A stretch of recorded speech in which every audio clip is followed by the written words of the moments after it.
بسم اللہ الرحمن الرحیم۔ بسم اللہ الرحمن الرحیم۔ السلام علیکم۔ ہم آپ کو اردو کی کلاس میں خوش آمدید کہتے ہیں۔ پیارے بچوں، پچھلے لیکچر میں ہم نے سبق نسوخ کا خواب مکمل کیا تھا۔ سوال نمبر 1، نسوخ نے خواب میں جس عدالت کو دیکھا اس کی کیفیت اپنے الفاظ میں لکھے۔ جواب، سبق نسوخ کا خواب۔ مصنف کا نام مولوی نذیر احمد، مصنف کی ادبی حیثیت ناول نگار، تصانیف میرات العروس، توبۃ النسوخ، ترجمہ قرآن پاک وغیرہ۔ جواب طلب سوال کا جواب۔ نسوخ نے خواب میں ایک ایسی عدالت کو دیکھا جس کی عمارت بہت عالی شان ہے، بہت شاندار ہے، بہت خوبصورت ہے، بہت بڑا ہے۔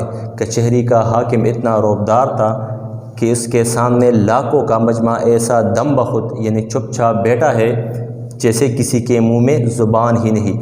کچہری کا حاکم کا مطلب ہے عدالت کا حاکم یا عدالت کا قاضی یا عدالت کا جج۔ اتنا رعبدار تھا، دبدبے والا تھا، شان و شوکت والا تھا کہ اس کے سامنے لاکھوں کا مجمع تھا، اجتماع تھا، لاکھوں کے تعداد میں لوگ تھے اور ایسے دم بخود یعنی خاموش چپ چاپ بیٹھے تھے جیسے کسی کے منہ میں زبان ہی نہیں۔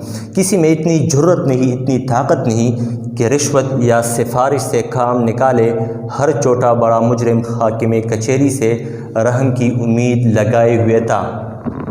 جتنے بھی مجرم تھے، یا چھوٹے مجرم تھے یا بڑے مجرم تھے، تمام کے تمام حاکم کچہری سے رحم کی امید لگائے ہوئے تھے۔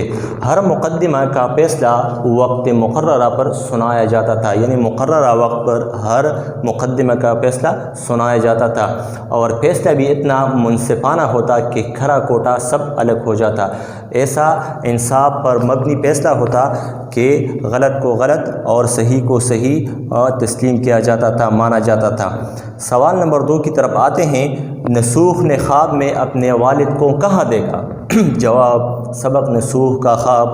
مصنف مولوی نذیر احمد، مصنف کی ادبی حیثیت ناول نگار، تصانیف میرات العروس، توبۃ النسوخ، ترجمہ قرآن پاک۔ جواب طلب سوال کا جواب۔ نسوخ نے خواب میں اپنے والد کو حوالاتیوں کے درمیان میں دیکھا۔ اسے یقین نہیں آیا، مگر غور کرنے سے پتہ چلا کہ واقعی یہ اس کے والد ہے۔ نسوخ نے خواب میں اپنے والد کو حوالاتیوں کے درمیان میں دیکھا، یعنی قید خانے میں دیکھا، جیل میں دیکھا۔ پہلے تو اس کو یقین نہیں آ رہا تھا، لیکن جب اس نے غور کیا تو واقعی اس کو پتہ چلا کہ یہ اس کے والد ہے۔ سوال نمبر 3 کی طرف آتے ہیں۔ باپ نے عمل نامے کے بارے میں بیٹے سے کیا کہا؟ باپ نے اپنے عمل نامے کے بارے میں بیٹے سے کیا کہا؟ جواب طلب سوال کا جواب۔ نسوخ نے اپنے عمل نامے کے بارے میں بیٹے سے کہا کہ دیکھو یہ میرا عمل نامہ ہے جو رسوائی سے بھرا ہوا ہے۔ نسوخ کے باپ نے نسوخ کو اپنا عمل نامہ دکھایا اور اس کو کہا کہ دیکھو میرا عمل نامہ یہ کیسی ذلت اور رسوائی سے بھرا ہوا ہے۔ میرے گناہ ایک دو نہیں بلکہ سینکڑوں ہزاروں ہے۔ میرے گناہ ایک دو نہیں بلکہ بے شمار ہے، انگنت ہے، سینکڑوں میں ہے بلکہ ہزاروں میں۔ میں ان کو دیکھ کر پریشان ہوں کہ کیا جواب دوں گا اور اپنی نجات کے لیے کیا سبب یا کیا وجہ پیش کروں گا۔ سوال نمبر 4 کی طرف آتے ہیں۔ سوال نمبر 4 ہے، عمل نامے میں کون کون سے گناہ درج تھے؟ جواب، عمل نامے میں شرک، کفر، نافرمانی، ناشکری، بغاوت، بے ایمانی، تکبر، غیبت، لالچ، حسد، غرور، دروغ گوئی، مردم آزاری، نفاق، دکھاوا، دنیا کی محبت، کوئی جرم ایسا نہ تھا جو اس میں لکھا نہ ہو۔ ہم نے پڑھا تھا کہ نسوخ کو اس کا والد اپنا عمل نامہ دکھاتا ہے جس میں سینکڑوں نہیں بلکہ ہزاروں گناہ درج تھے، اس میں چیدہ گناہ مندرجہ بالا ہے۔ سوال نمبر 5، نسوخ کے باپ کے خلاف کون کون گواہی دینے پر آمادہ تھے؟ وہ کون لوگ تھے جو نسوخ کے باپ کے خلاف گواہی دینے پر قائل تھے، آمادہ تھے یا تیار تھے؟ نسوخ کے باپ کے خلاف کرامن کاتبین یعنی اعمال لکھنے والے 2 فرشتے اور خود اس کے اعضاء یعنی ہاتھ، پاؤں، آنکھ، کان اور زبان اس کے خلاف گواہی دینے پر آمادہ تھے۔ پہلے 2 کرامن کاتبین تھے جنہوں نے پورا ریکارڈ محفوظ کیا تھا، اور دوسرا اس کے علاوہ جسمانی اعضاء ان کے خلاف گواہی دینے پر آمادہ تھے۔ ہمسائے کی سزا سے رہائی کیسے ممکن ہوئی؟ نسوخ کے باپ کے ساتھ جو ہمسایہ تھا یا جو پڑوس میں تھا اس کی عذاب سے کیسی رہائی ہوئی؟ ہمسائے کے پسماندوں نے اس کی بخشش کے لیے اللہ تعالیٰ سے گڑ گڑا کر دعائیں کی۔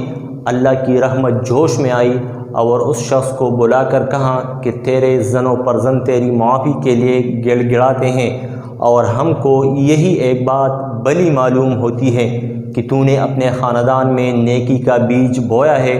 اس طرح ہمسائے کی سزا سے رہائی ممکن ہوئی۔ اگلے سوال کی طرف آتے ہیں۔ اس سبق کا مرکزی خیال لکھیں۔ جواب: اس سبق کا مرکزی خیال یہ ہے کہ ہمیں دنیا کی محبت میں اس قدر نہیں ڈوبنا چاہیے کہ اپنے انجام اور آخرت سے غافل ہو جائے۔ دنیاوی کاموں کے ساتھ ساتھ ایسے نیک اعمال انجام دے جو آخرت میں کامیابی اور نجات کا ذریعہ بنے، اور اولاد کو بھی احکام الہی کا پابند اور نیکی کی طرف مائل کرنا چاہیے۔ اگلا سوال ہے، اولاد کی اسلامی خطوط پر تربیت کیوں ضروری ہے؟